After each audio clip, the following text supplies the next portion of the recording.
কলা গাছের উপরে।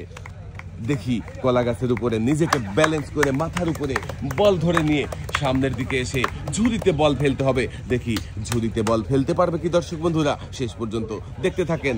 ভাইয়ের জন্য সবাই আর একটা জোরে তালি হবে। আমাদের এই প্রতিযোগীও কিন্তু খুবই মনোযোগ দিয়ে কলা গাছের উপরে নিজেকে ব্যালেন্স করে বল মাথার উপরে ধরে নিয়ে সামনের দিকে আগাচ্ছে। দেখি শেষ পর্যন্ত কি হয়, ঝুড়িতে ফেলতে পারবে নাকি বল বাহিরে চলে যাবে।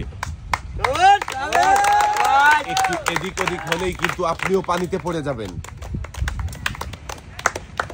মনোযোগ দিয়ে খেলবেন, তাড়াহুড়ো করবেন না, কলা গাছ কিন্তু একটু পিছলা আছে।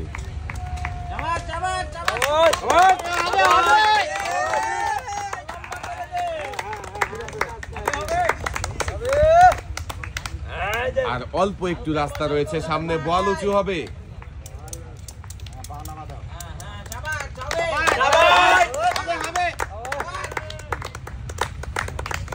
বল উঁচু হবে, বল উঁচু হবে। এবারে ঝুড়িতে বল ফেলার পালা। দেখি এই ঝুড়িতে বল ফেলতে পারবে কি?